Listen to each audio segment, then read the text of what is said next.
Hey everybody, it's Sherry at the Crafty Decorator, and I am with Crafty Chef John, and he is gonna make you kibbie. He's gonna show you how to make kibbie, guys, and explain it to you all. So I am gonna let him do that.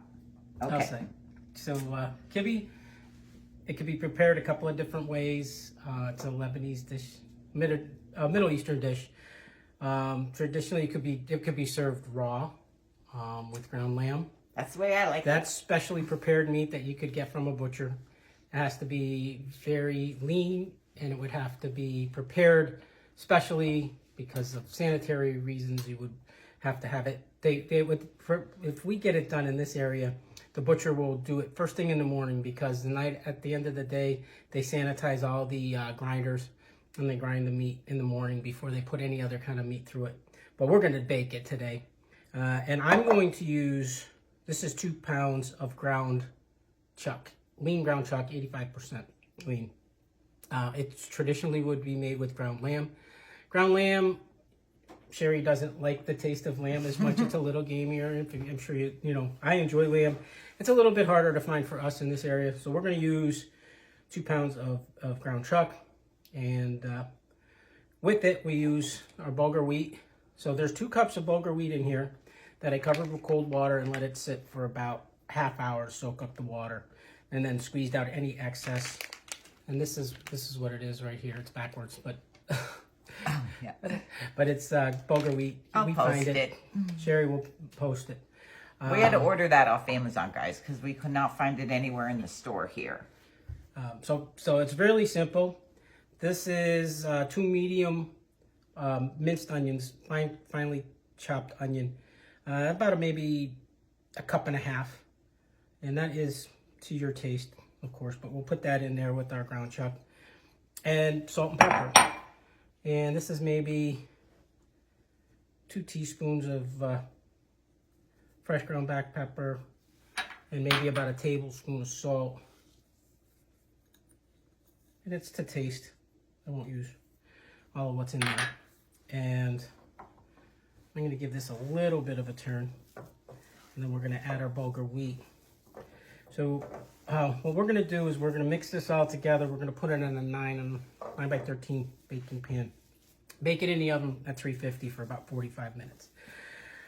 I do not put allspice in this, so a lot of Mediterranean people will be calling me out on this, but I prefer not to use allspice in the meat mixture. It's a matter of taste. This is our traditional, our Simon family recipe. We don't use allspice. And then we're gonna press this in the pan just the way it is, bake it. Another way that it's made is it'll be made with lamb, with this wheat and the onions, and layer half of it in the pan. Then they'll take some ground chuck and some pine nuts and brown them in the pan. A layer of that, and then put another topping, the rest of this on top, and then bake it. So it has that layer in the middle of the pine nuts and the ground meat that's been browned. We don't do that that way. We do that what we call footballs.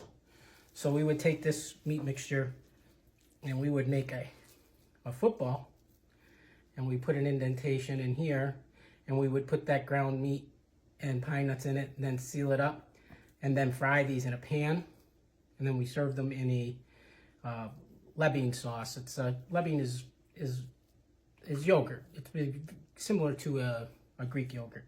So we fry them and then put them in that bowl. So we call it the footballs. So maybe someday we'll make the footballs. But anyway, we're gonna add this bulgur wheat.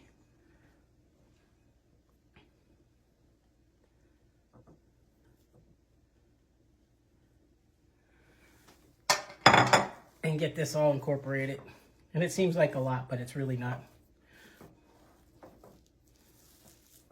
And when you get done mixing all this together and then you eat it, you'll be wishing you made more. It's delish, guys. It's delish. My favorite's raw, though. Excuse the bare hands, but this is for Sherry and I's consumption, so I think we'll be okay. I will tell you, we baked this for 350, I told you, for about 45 minutes till it's about 160, 165 degrees with a meat thermometer. We could check it just like you do a meatloaf. Stick a toothpick or a knife in there and make sure that it comes out clean, and then it'll be done. If it freezes well. But to freeze it, I would not cook it all the way through. Would maybe cook it half the time, maybe 20 minutes, and then freeze it par cooked. And then that way when you bring it out and serve it, you could put it in the oven and you cook it the rest of the way, and that way it wouldn't be too dry when you do it a second time. Oh, when you bring it out of the freezer. And it really makes a really nice, it's a simple dish. Doesn't take too long, especially if you're gonna take one out of the freezer. You can come home, pop it out of the freezer, pop it in the oven, finish cooking it, make a nice salad. By the time you make the salad and open a bottle of wine, dinner's ready. Are we having wine? Oh, we could have wine.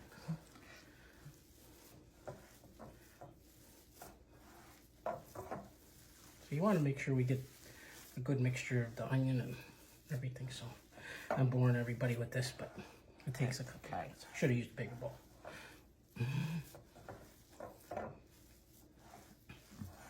This is his mom. Well, it's not his mom's. It's the same kind of bowl your mom had. I was gonna use her baking dish. That old pink one? Yeah, I have her pink baking dish.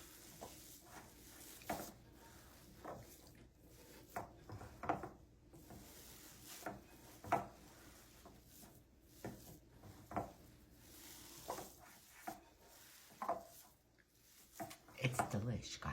It's delish. Okay, when we get this all mixed in and incorporate it, I got the bear claws going on here.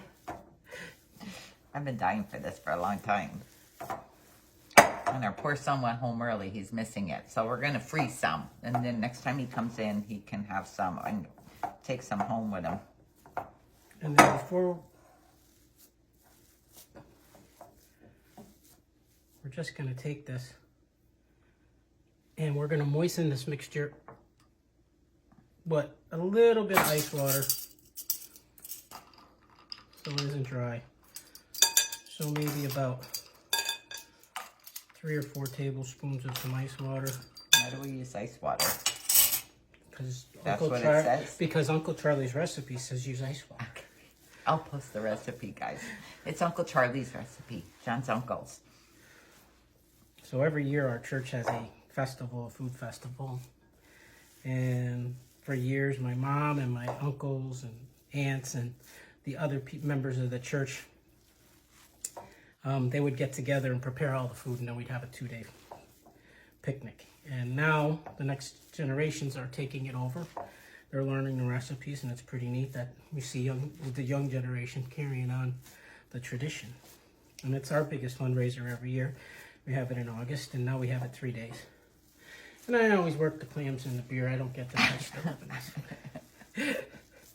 John's niece does a lot of Yeah, Lebanese making for the festival. My niece Katie, she does a lot of the cooking, and our family is fully involved. My nieces and nephews and brother and sister-in-law. So then we'll take this and we're going to press it into this pan. That's Move this other way. And I'm just going to keep giving this a little toss so that it's... I want to make sure it's good and mixed. This is a greased pan. I greased it with butter. You could grease it with oil. I like to use butter because it gives it that nice buttery taste.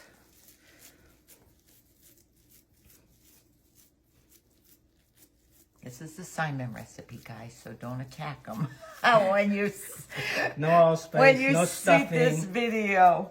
This is the Simon Lebanese recipe.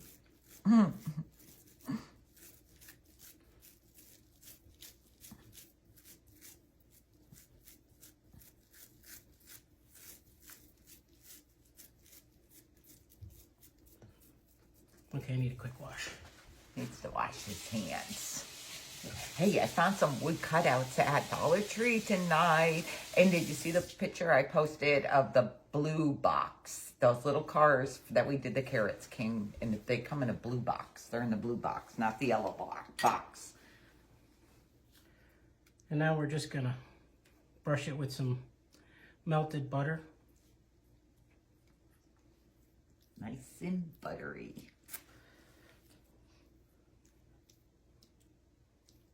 Now this I changed. I put the melted butter. I usually just cut little pats of butter, throw them on top. I like to. You spread it out more.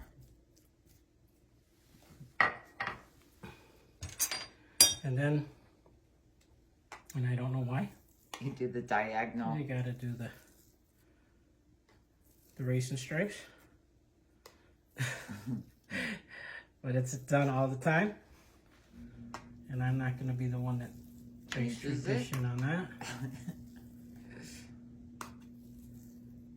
Well, it's easier to cut too when it's done cooking probably. You got those lines in there. And this will go in the oven, 350. Like I said, about 45 minutes. This is quick, guys. See? It's quick.